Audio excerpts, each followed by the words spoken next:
Welcome to our YouTube channel progressive education. और आज हम पढ़ने वाले हैं क्लास 11th की मैथ, जो चैप्टर नेम है लिमिट्स एंड डेरिवेटिव। इसका लेक्चर 1 ऑलरेडी यूट्यूब पे अपलोड कर दिया गया है और उम्मीद है कि आप सभी लोग देख भी लिए होंगे। आज हम स्टार्ट करने वाले हैं लेक्चर 2। तो चलिए स्टार्ट करते हैं। देखिए यहाँ पे एक फॉर्मूला लिखा गया है आपको कि limit x goes to a x के पावर n माइनस a के power n upon x minus a is equal to n a n minus 1। यानी जब भी इस फॉर्मेट में आपको क्वेश्चन दिखाई देगा तो आप इसका यूज कर सकते हैं n a के पावर n माइनस 1, ठीक है ना। यानी x के पावर n माइनस a के power n upon x minus a के लिमिट्स अगर a रहे तो हम क्या करेंगे n a n माइनस 1। आइए इसको हम क्वेश्चन के जरिए समझते हैं। जैसे आपको क्वेश्चन आ जाए limit x goes to 2 x के power 6 minus 64 upon x minus 2, ठीक है। यहाँ पे देखिए एक हमारा क्वेश्चन दिया है कि जिसका लिमिट क्या है, लिमिट x गोज टू 2 है और x के power 6 minus 64 upon x minus 2। तो देखिए जो लिमिट में होना चाहिए वो डिनोमिनेटर और यहाँ पे होना चाहिए न्यूमरेटर में, यानी और दोनों के पावर सेम कर देंगे तब ये हम फॉर्मूला यूज कर सकते हैं। देखिए लिमिट में क्या दिया है, लिमिट में 2 दिया है और यहाँ डिनोमिनेटर में भी 2 है।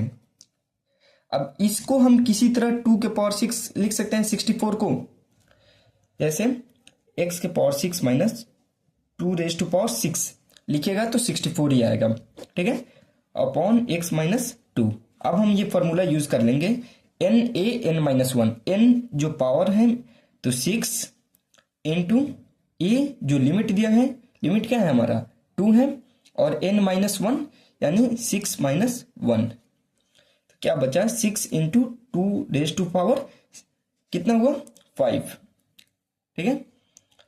और इसको फर्दर सॉल्व करेंगे 6 इंटू 2 रेज टू पावर 5 मतलब 32, यानी मल्टीप्लाई करने पर 192 अपना आ जाएगा। समझे? आई होप आपको ये फॉर्मूला अच्छे से समझ में आया होगा। तो इसमें का और सारे हम क्वेश्चन कर लेते हैं।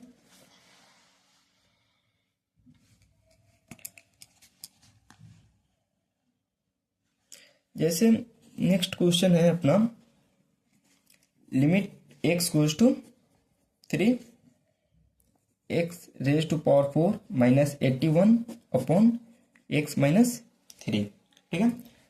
इसको हमें सॉल्व करना है। लिमिट क्या दिया है 3 दिया है और x raise to power 4 minus 81 upon x minus 3। देखिए जो लिमिट में रहेगा वही यहाँ पे डिनोमिनेटर में रहेगा और ये जो है उसको हमें क्या पावर 4 और बेस जो होना चाहिए वो 3 बनाना है, तब वो फॉर्मूला यूज करेंगे। तो इसको हम लिख सकते हैं x raise to power 4 minus 3 raise to power 4 upon x minus 3 लिख सकते हैं कि नहीं, ठीक है। अब वो वाला फॉर्मूला यूज कर दीजिए n a n माइनस 1, यानी n क्या है 4, a क्या है 3, जो लिमिट रहेगा n माइनस 1 यानी 4 माइनस 1। तो क्या हुआ 4 इंटू 3 रेज टू पावर 3 हो जाएगा, ठीक है, यानी 4 इंटू 27, 3 के पावर 3 क्या हो जाएगा 27, मल्टीप्लाई कीजिएगा तो 108 आएगा, ठीक है। आई होप आपको अच्छे समझ में आया होगा। अब इसको कुछ इस तरह से भी क्वेश्चन दे सकते हैं इस पे, जैसे limit x goes to a x के पावर 5 माइनस a के power 5 upon x minus a is equal to 80, ठीक है। क्या है limit x goes to a x raise to power 5 minus a raise to power 5 upon x minus a is equal to 80 दे दिया है। तो यहाँ पे देखिए लिमिट जो है वहां दोनों मतलब बेस में सेम है और पावर सेम है, तो इसको हम क्या लिख सकते हैं 5 into a raise to power 5 minus 1 is equal to 80। और यहाँ पे पूछ रहा है फाइंड ए, यहाँ पे क्या निकालना है फाइंड ए निकालना है। तो इसको हम किस तरह लिख सकते हैं 5 into a raise to power 5 minus 1 is equal to 80।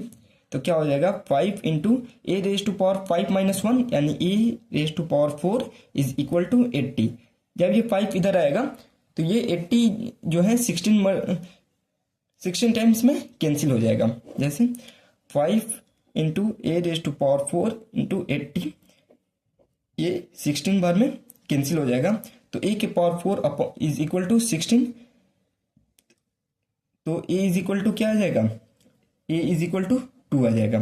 ठीक है, क्योंकि 2 के पावर 4 हम लिख सकते हैं, तो ए की वैल्यू क्या आ गया, 2 आ गया।